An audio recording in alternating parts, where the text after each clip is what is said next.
ओ मंगल भवन अमंगल हारी,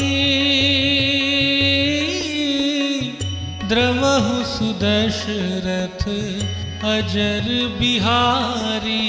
राम सिया राम जय जय राम। राम सिया राम जय जय राम।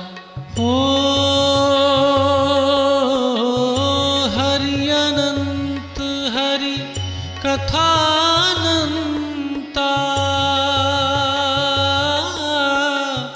कहहि सुनहि बहु विधि सब संता। राम सिया राम जय जय राम। राम सिया राम जय जय राम।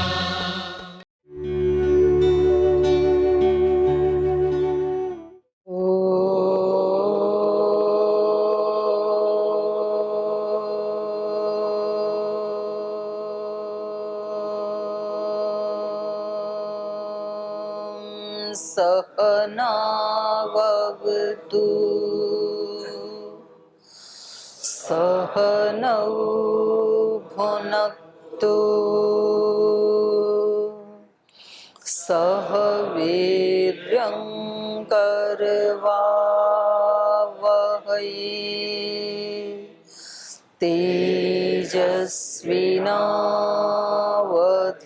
तेजस्विनावधीतमस्तु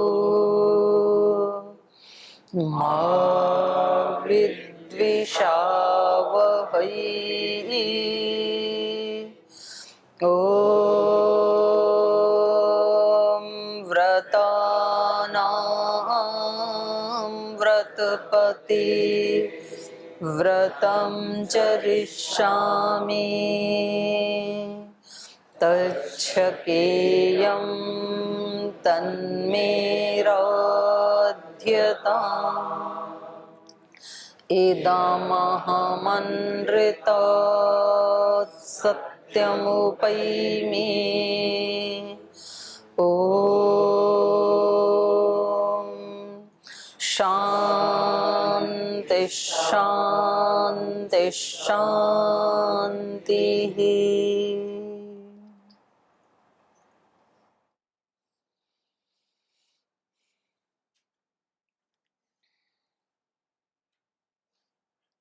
वाल्मीकि रामायण का अयोध्या कांड पढ़ रहे हैं हम, और अयोध्या कांड का 40वां सर्ग।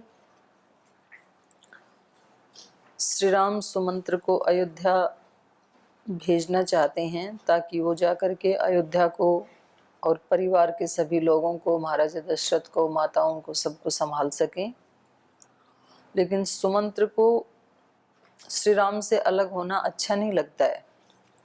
वो कहते हैं कि उस नगरी में मैं कैसे जाऊं, और उनको लगता है जब मैं खाली रथ वहां लेके जाऊंगा तो नगर के लोग इस रथ को देख करके क्या उनकी प्रतिक्रिया होगी, क्या वो मेरे को कहेंगे, क्या माताएं कहेंगी। तो उनको बहुत वो परिणाम दुखदायी प्रतीत होता है। वो परिस्थिति उनको बहुत अप्रिय प्रतीत होती है कि मैं उसको कैसे फेस कर पाऊंगा। तो इसलिए वो कहते हैं कि मैं जाना ही नहीं चाहता हूँ। तो व्यक्ति को लगता है कि सारी जिंदगी भर दुख उठाना, उससे अच्छा तो है कि एक ही दिन दुख उठा लेना, मतलब अपने जीवन का ही अंत कर लेना, ऐसे व्यक्ति को लगता है। तो कभी कभी जो समझदार लोग होते हैं उनके मन में भी कभी कभी ऐसे अज्ञान का झोंका आ जाता है, तो वो भी कभी ऐसे सोच लेते हैं। जरूरी नहीं है कि सब अज्ञानी ही सोचते हैं। ये बात हनुमान जी के मन में भी आई, ये बात अर्जुन के मन में भी आई कि भाई अपने लोगों के ऊपर बाण चलाने से तो अच्छा है कहीं भिक्षा मांग के खा लें या तो अपने जीवन का ही अंत कर लें। तो ऐसे ही सुमंत्र के मन में भी आ गया। तो हमें भी कभी कभी ऐसे लगता है कि जीवन में कहीं सुख की कोई किरण फूटेगी, ये तो कहीं नजर ही नहीं आ रहा है, अनुमान प्रमाण से भी नहीं लगता है। अब तो लगता है कि जीवन में दुख ही दुख है। तो इतना लंबा प्रतिदिन दुख उठाने से अच्छा है तो एक ही दिन दुख उठा लेते हैं। तो बस उस समय बुद्धि इतना काम नहीं करती है कि जो दुख आगे आने वाले थे वो तो ज्यों के त्यों हैं, जब तक हम उनको नहीं भुगत लेंगे तो वो तो नष्ट थोड़े ही होंगे। और आज जो दुख उठाने का हमने तैयारी की है, मन को तैयार किया है, तो ये इस शरीर को नष्ट करना अपने आप में ही एक पाप है, क्योंकि हमने तो शरीर बनाया नहीं, किसी ने बनाया तो किसी प्रयोजन से बनाया था।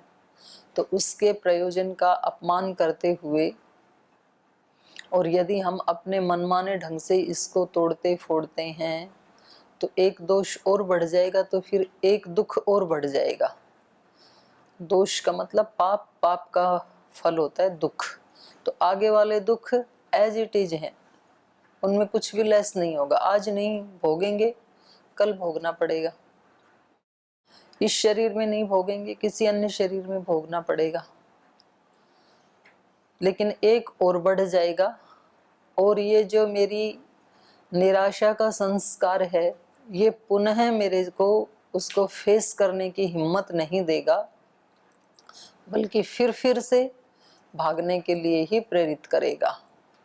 तो इसलिए कितना भी कठिन समय जीवन में क्यों ना आ जाए, व्यक्ति को भगवान का आश्रय लेकर के और उन परिस्थितियों को स्वीकार करके और उन परिस्थितियों को पराजित करना चाहिए, चाहे वो किसी भी तरह की परेशानी क्यों ना हो, मानसिक रूप से, शारीरिक रूप से, आर्थिक रूप से, राजनीतिक रूप से, सामाजिक रूप से, पारिवारिक रूप से, अलग अलग परिस्थितियां आती ही रहती हैं। महर्षि दयानंद से पूछा किसी ने कि भक्ति करने से क्या होगा, आप ही कहते हैं कर्मों का फल तो मिलेगा, उससे कोई बच सकता नहीं है। तो ये भक्ति करना, भगवान पे विश्वास करना, श्रद्धा रखना, इन सब का क्या फल है? कोई औचित्य नहीं है, क्योंकि जो मिलना है वो तो मिलेगा, भक्ति करते करते भी मिलेगा। तो उन्होंने भी यही उत्तर दिया कि भक्ति करने वाले में और न भक्ति करने वाले में यही अंतर है कि जब कोई कर्म का फल उसको पहाड़ जैसा दुख भी कर्म फल के रूप में मिलेगा तो वो बहुत सहजता से उसको स्वीकार कर लेगा भक्ति करने वाला, और दूसरा व्यक्ति नहीं कर पाएगा। तो ये बहुत बड़ा अंतर हो गया। तो यहाँ पर सुमंत्र उसको, उस परिस्थिति को स्वीकार करने की अपेक्षा कहते हैं यदि आप यहाँ मेरा त्याग करेंगे और मेरी याचना को स्वीकार नहीं करेंगे तो मैं रथ सहित अग्नि में प्रवेश कर जाऊंगा। और दूसरा, शायद वो टटोलते भी होंगे कि श्री राम तो बड़े करुणालु हैं, इस तरह की बात कहूंगा तो शायद मेरे को अनुमति ही मिल जाए, तो शायद उसके लिए भी कह रही हूँ। तो जो भी है आगे आज पढ़ेंगे। पीछे से कुछ पूछना है तो आप पूछ सकते हैं। किसी को पूछना है कुछ? ओ माता जी प्रणाम। ठीक है, श्रद्धा, निष्ठा व विवेक की प्रतिष्ठा कैसे होगी? श्रद्धा, निष्ठा व विवेक की प्रतिष्ठा कैसे होगी? श्रद्धा की निष्ठा श्रद्धा से ही होती है, प्रतिष्ठा विवेक की प्रतिष्ठा विवेक से ही होती है। थोड़ा बहुत विवेक, थोड़ा बहुत श्रद्धा सब मनुष्यों में होती है, बीज तो सब में है, बीज सब में, इसीलिए मनुष्य का जीवन मिला है। तो उस बीज को बो जमीन में तो फिर वो कई गुना हो जाएगा, फिर बो फिर हो जाएगा। तो जो छोटा सा भी बीज है हमारे अंदर श्रद्धा का, तो उसको धारण करें। तो जिसको भी आप विश्वास करते हैं उसके प्रति वो श्रद्धा रखना शुरू कर दें। कोई माता पिता में, किसी अपने मित्र में, अपने गुरु में, शास्त्र में, अपने सत्य आचरण में, भगवान में, जहाँ भी, गायत्री मंत्र में, किसी देवी देवता में, जहाँ आपको अच्छा लगे कहीं भी, तो वहाँ आपकी श्रद्धा अटूट होनी चाहिए।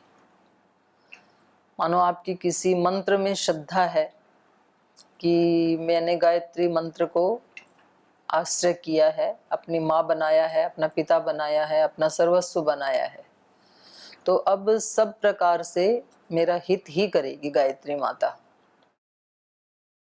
और ऐसा करते हुए आपकी जो मनोकामना थी वो पूरी ना हो, तो फिर उसके प्रति श्रद्धा रहेगी कि नहीं रहेगी गायत्री के प्रति? यदि तो अटूट है तब तो रहेगी, और यदि अपने मनमाने फल के आने पर श्रद्धा बनी रहती है तो मनमाना फल नहीं आएगा तो फिर श्रद्धा टूट जाएगी। तो वहां टूटने नहीं देना, कहीं तो कहीं व्यक्ति की अटूट श्रद्धा होनी चाहिए। और ये जितने भी संबंध हैं, माता पिता हैं, गुरुजन हैं, मित्रजन हैं, या अन्य प्रतिष्ठित लोग हैं समाज में, तो वो हमारी साधना करवाने के लिए बहुत अच्छे साधन हैं हमारे लिए। वो हमारी श्रद्धा को बढ़ाने के लिए, धैर्य को बढ़ाने के लिए, सहनशीलता को, क्षमाशीलता, जितने भी अच्छे गुण हैं, क्योंकि कोई ना कोई मौका, कोई ना कोई व्यक्ति कभी ना कभी देता ही रहता है। तो बस छोटा छोटा उसको करते करते फिर वो बढ़ता चला जाता है। एक दिन आपने श्रद्धा का पालन किया तो अगले दिन आपकी श्रद्धा डबल हो जाएगी। फिर यही बात विवेक की है। थोड़ा या थोड़ा तो विवेक सब में होता है, किसी ना किसी अंश में, बस उसको कभी भी खंडित मत होने देना। जितना हम जानते हैं ना, उसको पूरी शक्ति लगा के, ताकत लगा के उसको जरूर जीना है। अब देखो ना, हम सबका ही विवेक तो ये कहता है कि भाई सुबह जल्दी उठना चाहिए, लेकिन कभी कभी हम अपने विवेक का अनादर कर देते हैं।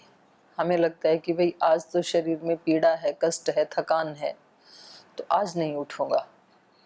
तो उस जो विवेक का अखंड आदर करेगा तो वो बोलेगा कि अब तो उठ जाता हूँ, ज्यादा ही कष्ट होगा तो भले ही दिन में मैं अनुमति लेकर के आराम कर लूंगा आधा घंटा, पर ये मेरा नियम ना टूटे। या कभी थकान भी नहीं होती है, चलो थकान होना, बीमार होना ये तो अपवाद हो गया, उसमें आराम कर ले तो कोई बात नहीं है।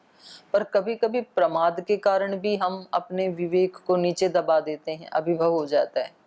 हमें विवेक है कि हमें व्यायाम करना चाहिए, हमें विवेक है प्राणायाम करना चाहिए, हमारा ये विवेक कहता है कि पढ़ाई अच्छे से करनी चाहिए, तो कभी कभी हम अपने ही विवेक का अनादर कर देते हैं, या अपने आलस्य प्रमाद के सामने उसको पराजित कर देते हैं, खुद ही सहयोग कर देते हैं उसको पराजित होने में। तो वो नहीं करें हम। अब देखो, सहज रूप से तो दुनिया में किसी को कुछ भी नहीं मिलता है, तो थोड़ा सा तो तप तो करना ही पड़ेगा। ना तपस्विनो योग सिद्ध्यति, योग की सिद्धि अतपस्वी को तो नहीं हो सकती है, तो तप तो करना पड़ेगा। लेकिन जो लगा हुआ है उससे आज नहीं हो पा रहा है वो कल जरूर कर लेगा, लगा हुआ है तो ये बढ़ती ही चली जाएंगी चीजें, श्रद्धा भी बढ़ती ही चली जाएगी, विवेक भी बढ़ता चला जाएगा, वो अपने आप प्रतिष्ठित होते चले जाएंगे। ठीक, और कोई प्रश्न है किसी का? ओम गुरु माँ प्रणाम। जैसे कि अभी के संदर्भ में आया था कि भगवान श्री हनुमान के पास, इनके बाद में सुमंत्र के पास और अर्जुन के पास में नकारात्मक ऊर्जाएं आए तो सकारात्मक रूप से भगवान श्री कृष्ण ने नकारात्मक ऊर्जा ये शब्द तो मैंने प्रयोग ही नहीं किया। जैसे कि मतलब कि सुसाइड करने थोड़ी देर के लिए मतलब उनके मन में विचार अब हमें नहीं रहना है या तो हमें दहन कर लेना, ये तो नकारात्मक ऊर्जा ही माने। तो सकारात्मक रूप से जैसे कि भगवान श्री कृष्ण और फिर श्री रामचंद्र जी आते हैं। लेकिन अभी के समय में देखा जाए तो परिवार में कुछ ऐसे भी होता है कि उनके पास में कोई ऐसी सकारात्मक ऊर्जा ही नहीं होती है, तो वह किस प्रकार से अपने आप को व्यवस्थित करे कि इस तरह की नकारात्मक ऊर्जाएं ना आए? कोई परिवार मतलब कि जैसे कि सुसाइड कर लेते हैं, अभी देखा जाता है बहुत सारे, जैसे कि कुछ छात्र भी होते हैं, कोई परिवार में संबंधित व्यक्ति भी होते हैं जो कि किसी कारण से अपने आप को नहीं कर पाता है तो वो सुसाइड कर लेते हैं। तो नकारात्मक ऊर्जा ही होती है, तो वो अपने आप को कैसे अब जिसने कर ही लिया वो तो क्या सुधारेगा अपने आप को। जो बचे हैं उनको सोचना चाहिए, उन वो बचा सकते हैं अपने आप को। कि भाई ये तो कोई सॉल्यूशन नहीं है ना। मतलब व्यक्ति को यदि भूख लगी है तो उसको कहीं रोटी की तलाश करनी चाहिए। पेट को काट डालना ये तो समझदारी नहीं है कि तू मेरे से खाना मांग रहा है, मैं तेरे को ही काट डालता हूँ, तो ये तो कोई बात नहीं है ना। तो जो चला जाता है वो तो देखो, ये तो एक एक क्षण का होता है अविवेक। ऐसा नहीं है कि वो व्यक्ति सर्वथा अविवेकी ही था, उसके अंदर भी था विवेक, पर जिस क्षण में ये घटना घटी उस एक क्षण में उसका विवेक कहीं तिरोहित हो गया। तो इसीलिए तो बोलते हैं सावधानी हटी और दुर्घटना घटी। जैसे पहाड़ आदि पे कोई गाड़ी नीचे गिरती है तो एक ही तो क्षण होता है, एक क्षण उसका ध्यान उधर चला गया, इतनी देर में वो घूम गया स्टेयरिंग, नीचे आ गई गाड़ी। तो इसलिए कहते हैं कि भाई क्षण तत्क्रमयो संयमात। योगी को ना एक एक क्षण, एक एक दिन, एक एक कदम ये उठा के चलना पड़ता है समझदारी से। तो हम आगे बेशक ना बढ़ें, कोई बात नहीं। कभी यदि कोई ऐसा, देखो हम केवल इस जन्म में जो कर्म कर रहे हैं केवल उन्हीं का फल हमें मिले ऐसा तो जीवन नहीं है। पीछे का कर्माशय भी हमारे साथ चल रहा है। तो कभी कभी ऐसे भी होता है कि इस जन्म में हम पूर्ण सावधान हैं, अच्छे से ही जी रहे हैं, फिर भी पिछले किसी कर्माशय के कारण कोई शरीर में रोग आ जाता है, या कभी मन में रोग आ जाता है, या कभी हम किसी अच्छे श्रेष्ठ कार्य को शुरू करते हैं और पीछे का कर्माशय उसमें बाधा डालता है, उसको नहीं होने देता है। ऋग्वेद का मंत्र है ना, यम कामये तम तम उग्रम कृणोमि तम ब्रह्माणम तम ऋषिम तम सुमेधाम। तो स्थूल दृष्टि से देखें तो लगता है कि भाई जीवात्मा की तो कोई स्वतंत्रता ही नहीं है। भगवान जिसको चाहे, यम कामये, जिसको मैं चाहता हूँ या चाहती हूँ, भगवती शक्ति कहेंगे तो, तम तम उग्रम कृणोमि, उसको तेजस्वी बना देता हूं मैं। तो इससे स्थूल दृष्टि से तो ये है कि भाई वो जिसको चाहे उसको बनाएगा। तो पता नहीं हमारा नंबर आएगा कि नहीं आएगा, क्योंकि वो चाहे तब हो ना। तो ऐसा करने से तो फिर परमात्मा का एक तानाशाही रूप नजर आता है, न्यायकारी रूप तो नजर नहीं आता है। और हमारे कर्मों का फल वैसा ही मिलेगा ऐसे तो नहीं लगता है। स्वतंत्रता ही एक तरह से बाधित हो जाती है, ऐसे लगता है ना हमें। लेकिन वास्तव में ऐसा नहीं है। जैसा भगवान करता तो है उग्र तेजस्वी, पर वो पीछे के उसके कर्माशय की अपेक्षा रख के ही करता है। कर्म सापेक्ष है वो वहां पर। जैसे जिसके कर्मों का पीछे का रिकॉर्ड है, जैसा कर्माशय है, उसी प्रकार की उसको प्रेरणा होगी। मानो उसका पीछे का कर्माशय बहुत ब्लैक है, काला है, अधर्म से युक्त है, और भगवान को उसका फल तो भुगतवाना है। तो फिर आप और उस व्यक्ति ने कोई बहुत श्रेष्ठ काम शुरू कर रखा है, तो कोई ना कोई आपको ऐसी प्रेरणा होगी कि आप गलत निर्णय ले बैठेंगे और वो अच्छा कार्य आपका छूट जाएगा और आपको बहुत अपयश मिलेगा और आपको बहुत दुख भी मिलेगा, क्योंकि वो भी तो साथ आ रहा है ना पीछे। तो अच्छा कार्य करते हुए भी, संभल संभल कर चलते हुए भी यदि जीवन में कोई बाधा आती है तो फिर श्री राम की तरह से उसको ये सोच लेना चाहिए कि जरूर कोई पीछे का कर्माशय रहा होगा, क्योंकि अभी तो कोई त्रुटि की नहीं, और नहीं की तो आगे भी नहीं करनी है। आ गया तो ठीक, अपना फल दे करके चला जाएगा। हम इसके साथ इन्वॉल्व होकर के अच्छे पथ से हटेंगे नहीं तो व्यक्ति हट भी जाता है। बोले इतना अच्छा करते करते भी यदि ये आ गया बीच में तो फिर कोई ये भगवान कोई नहीं है, श्रद्धा भक्ति की बातें सब बहकावे हैं, ऐसा सोच के व्यक्ति फिर छोड़ देता है उसको। ये भूल हो जाती, तो छोड़ना नहीं है, वो अपना फल दे के चला जाएगा। तो जो चले गए वो तो एक क्षण की उनकी त्रुटि है, तो उनसे तो हो गई त्रुटि, पर जो बच गए उनको दूसरे के जीवन से, देखो समझदार आदमी तो, ज्यादा समझदार व्यक्ति तो वही होता है जो दूसरे से सीख ले, और मध्यम कोटि का होता है जो अपने से ही सीख ले, और बिल्कुल नादान वो होते हैं, ना अपने से सीखते हैं ना दूसरे से सीखते हैं, और ठोकर पे ठोकर खाते रहते हैं और दुख पे दुख उठाते रहते हैं। तो उनको भी कभी ना कभी तो समझना ही पड़ेगा। तो दूसरों के, जब दूसरे लोग जैसा अनियमित जीवन जीते थे, भाई उनके जीवन में कोई रोग आ गया, तो जो स्वस्थ हैं वो सीख लेते हैं कि फिर अपने को अपना जीवन ठीक कर लेना चाहिए। तो वो तो समझदार होते हैं। आपने देखा कि संसार में जो विवाह शादी करके घर परिवार बाल बच्चे, तो बस वो वहीं उलझ के रह जाते हैं। फिर उससे ऊपर का सोचने के लिए टाइम मिलता ही नहीं है कि मानव जीवन किस लिए मिला था। तो आप लोगों ने वो एक्सपेरिमेंट नहीं किया, दूसरे का देख के समझ लिया। तो ये उत्तम कोटि की समझदारी समझी जाएगी। जो दूसरे से ही समझ ले, जरूरी थोड़ी खुद अपने आप ही सब चीजों का अनुभव करे, क्योंकि उसके बाद तो आना होता ही नहीं है इस राह पे। और थोड़े मध्यम कोटि के वो हैं कि चलो अब फंस गए तो फंस गए, तो कोई बात नहीं, 50 55 60 साल के बाद फिर वानप्रस्थ में आ जाएं। तो ये भी एक ऑप्शन हमारे ऋषियों ने दिया था कि चले भी गए तो फिर आ सकते हो, आना चाहिए लेकिन इस राह पर, क्योंकि मनुष्य जीवन का अंतिम लक्ष्य यही है। मनुष्य जन्म मिला इसी के लिए ही है, अध्यात्म को सिद्ध करने के लिए ही।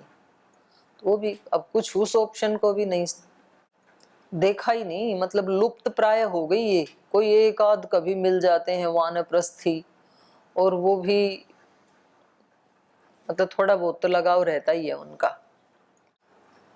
तो जो आपने पूछा कि जी ये जो नेगेटिव विचार आ जाता है तो उसको कैसे हम कैसे समझें, तो उसके वितर्क बाधने प्रतिपक्ष भावनम, ये शास्त्र ने उसका वो बताया है निदान, कि जब आपको वितर्क बाधित करें, नेगेटिव भाव आने लगे, तो प्रतिपक्ष की भावना कर लेना कि परिणाम क्या होगा। तो एक क्षण के लिए, इसलिए बोलते हैं ना उतावला सो बावला, बिना सोचे समझे जो करता है तो बाद में फिर उसको पछताना ही पड़ता है। बिना विचारे जो करे सो पाछे पछताए, काम बिगाड़े आपनो जग में होत हंसाए। दूसरे लोग हंसेंगे, काम अपना बिगड़ेगा। तो एक बार व्यक्ति को सोच लेना चाहिए। आत्महत्या भी करनी है तो वो ठीक है कर लेंगे, पर एक बार सोच लेते हैं कि परिणाम क्या होगा। और जो एक क्षण सोच लेगा तो फिर नहीं करेगा। अपने वो थे ना भाई साहब रूपचंद जी दीपक, इधर रहते थे। तो एक बार उनकी पत्नी ने कहा कि घर में ऐसे ऐसे ऐसे होता है, तो मैं ऐसा करूंगी कि एक दिन ना छोड़ के ही चली जाऊंगी आपको। तो उन्होंने कहा कि ठीक है, लेकिन जब आप जाओ तो 2 दिन पहले बता देना, ताकि मैं लकड़ी आदि का प्रबंध सब ठीक से कर लूं। तो ऐसे कोई भी काम एक बार उसका परिणाम सोच लेना चाहिए। गीता में भी सात्विक कर्म उसी को कहा है जिसके परिणाम में सुख मिलता है, वही सात्विक कर्म है।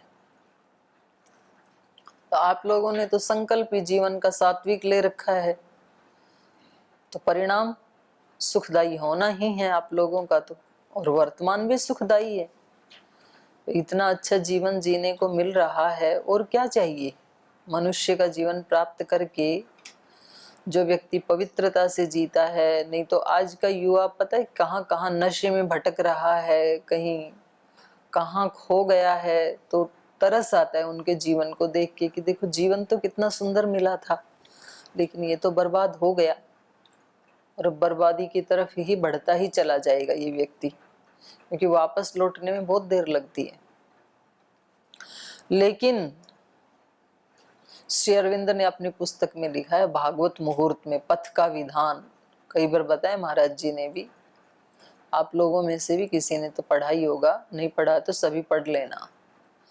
बोले सौभाग्यशाली होते हैं वे लोग जो भागवत मुहूर्त आने पर उसका स्वागत करते हैं। ये ऐसी घड़ियां होती हैं, मैं हूबहू वही वर्ड बोल रही हूँ, अपनी तरफ से नहीं बोल रही हूँ, उन्होंने ही ऐसे लिखा है। ये ऐसी घड़ियां होती हैं जब वो दिव्य शक्तियां इस धरा पर विचरण करती हैं, और उस समय में थोड़ा सा किया हुआ पुरुषार्थ एक विराट फल लाने वाला होता है, और अन्य समय में थोड़ा सा फल लाने के लिए विराट पुरुषार्थ करना होता है। दोनों में अंतर है। तो सौभाग्यशाली हैं वे लोग जो इन घड़ियों के प्रति जागरूक होते हैं, और परम दुर्भाग्यशाली होते हैं वे लोग जिन्होंने उन घड़ियों के बारे में जाना, लेकिन उनके स्वागत के लिए उन्होंने अपना दीपक जला के नहीं रखा, उनका स्वागत नहीं किया। तो जो समय, जो परिस्थितियां, जो माहौल आज बना हुआ है, तो उसमें ज़्यादा संभावनाएं ये हैं कि कोई रोग की तरफ जा रहा है, कोई नशे की तरफ, वासना की तरफ, एक तरह से एक दिशाहीन जैसी स्थिति है युवा वर्ग की। और उसमें से सौभाग्यशाली हैं वे आत्माएं जो आप लोग बैठे हैं, जो उसको देख करके और शुभ की तरफ जिन्होंने कदम बढ़ाया है। लेकिन उनसे भी ज्यादा दुर्भाग्य हो जाएगा उस जीवन का जो इस जीवन में आकर के फिर लापरवाही करते हैं।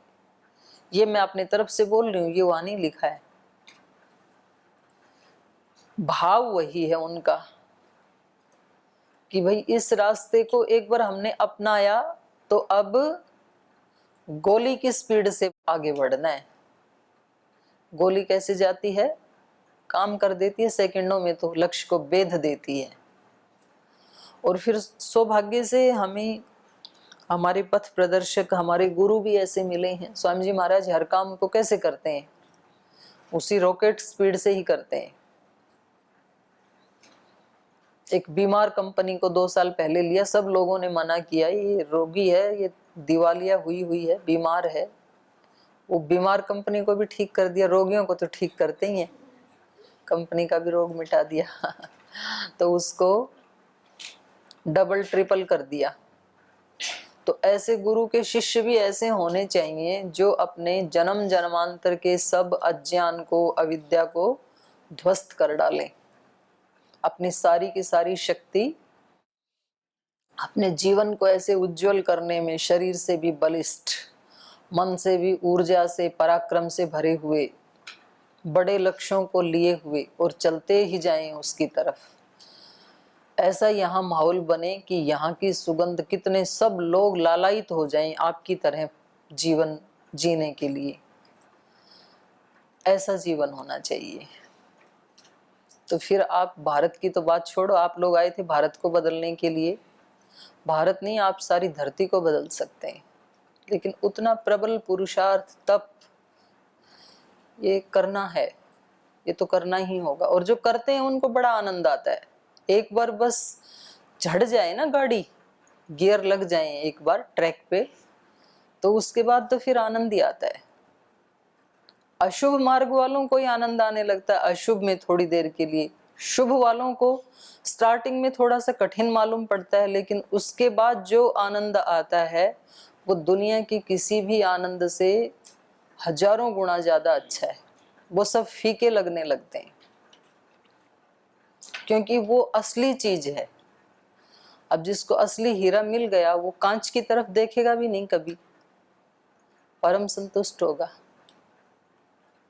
मोती मुझे मिला जब मानस के मानसर में, कंकर बटोरने की क्यों चाहना करूं। जब मोती मिल जाते तो कंकर कौन बटोरेगा। ठीक है, हो गया प्रवीण जी।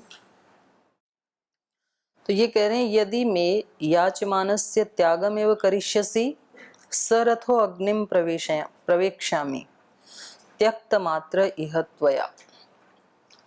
आपसे त्याग किया हुआ मैं यहाँ रथ सहित अग्नि में प्रवेश कर जाऊंगा।